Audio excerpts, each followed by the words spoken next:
The guns had gone silent across Europe. The war was officially over.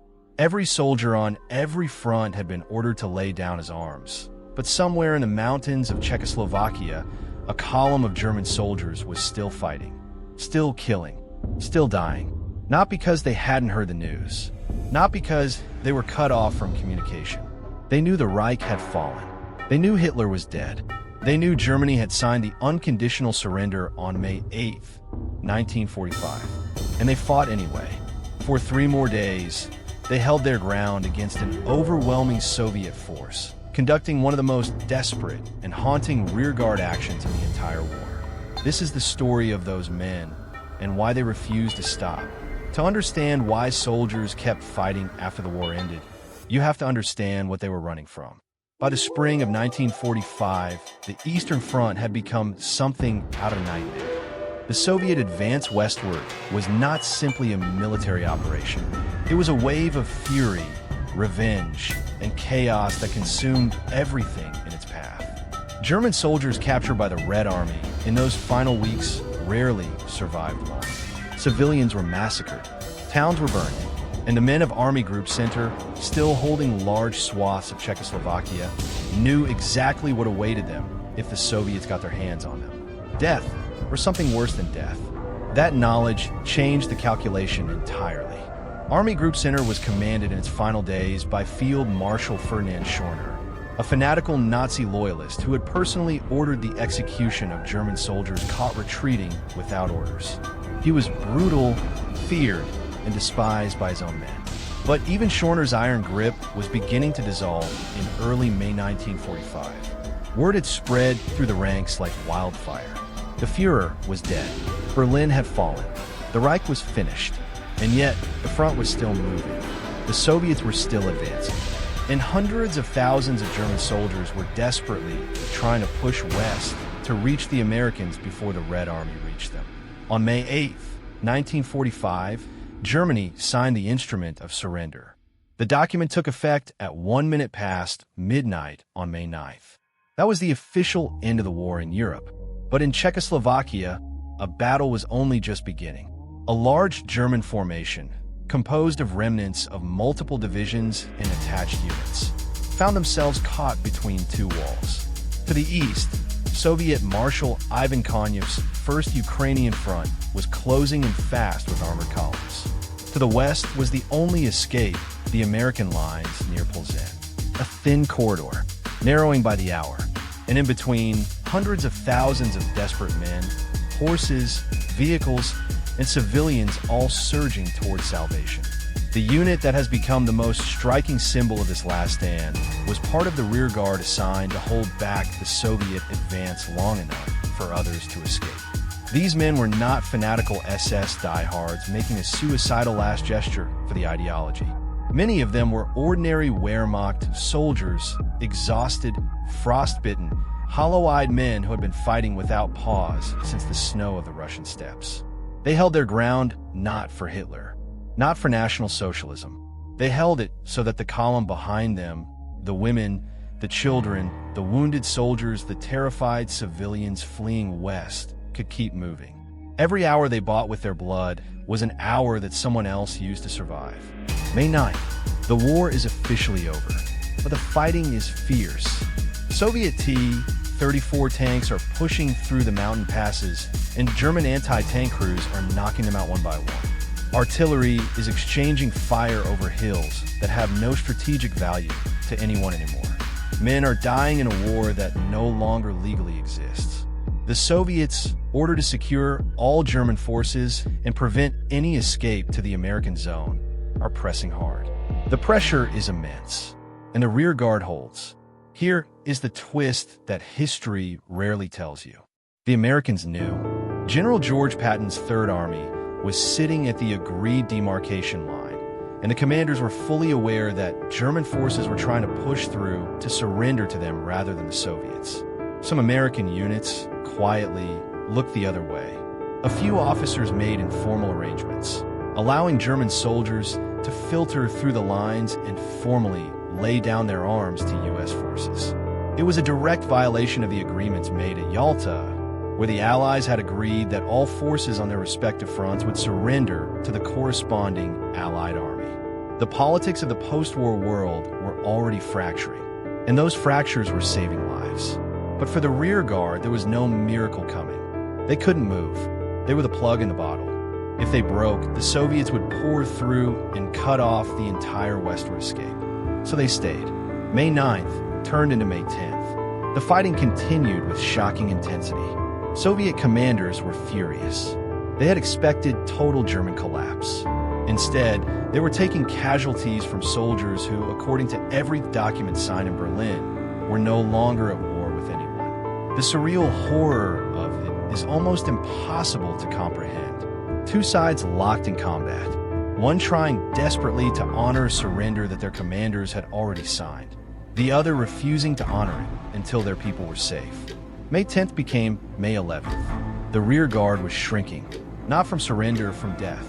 Men were falling in positions they had no reason to hold except the most human reason imaginable. The man next to them was counting on them. The family in the column behind them was counting on them. The wounded soldier in the cart 50 meters back, who couldn't run, couldn't fight, could only pray, was counting on them. Military historians would later argue about the tactical and strategic logic of those 3 days of fighting. But the men who were there didn't speak in those terms. They spoke about the faces they saw, the people they got out. By May 11th, the main body of the German forces had largely crossed into American-held territory. The escape corridor had served its purpose. And now the rearguard began its own withdrawal, fighting inch by inch back through the mountain passes, still under Soviet fire. Some made it, some did not. And when the last shots were finally fired, when the last position was finally overrun or abandoned, the men who had kept fighting for 3 days after the war ended either walked into American captivity or fell into Soviet hands. The ones who reached the Americans spent months in prisoner of war camps before being repatriated. The ones taken by the Soviets, many of them were never heard from again. The scale of what happened in those final days in Czechoslovakia is staggering.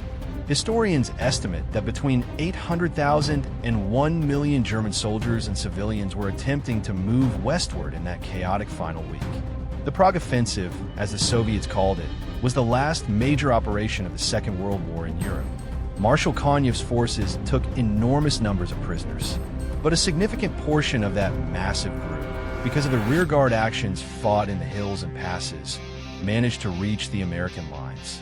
Men who might have disappeared into Soviet captivity or been killed in the chaos instead lived to go home. And here is the detail that makes you stop breathing for a moment.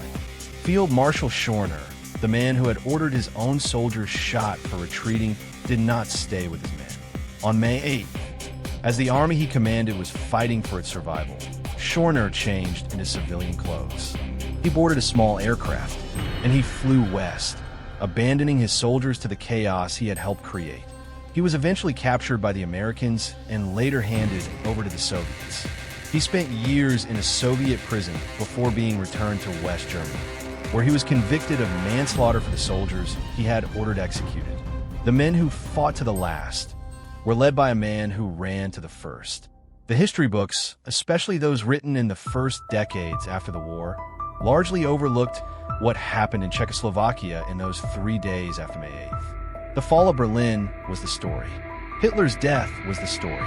The signing ceremony in a schoolhouse in Reims, France, where German representatives put their signatures to the document of unconditional surrender. That was the story. The rearguard in the Bohemian mountains was a footnote. A messy, complicated footnote involving men in a uniform the world had every reason to despise, doing something that was at the same time both a war crime in technical terms and a profoundly human act. They kept fighting. They kept others alive. And then they disappeared from history. Czech civilians caught in the middle of this final storm had their own nightmare to navigate. The Prague Uprising had begun on May 5th, with Czech resistance fighters rising against the German occupation inside the city. By May 9th, Soviet tanks were rolling into Prague to scenes of jubilation. But in the countryside between Prague and Plzeň, the war was still grinding on. Villages that had survived 6 years of occupation now found themselves caught between retreating German forces and advancing Soviet columns. The last days of the war were, for many Czech civilians, among the most dangerous. Some of the German soldiers who fought those last 3 days later wrote memoirs or gave testimonies to historians. Their accounts share a common thread. None of them believed Germany could win. None of them were fighting for the Nazi ideology in those final hours. They were fighting because stopping meant leaving the people behind them to die.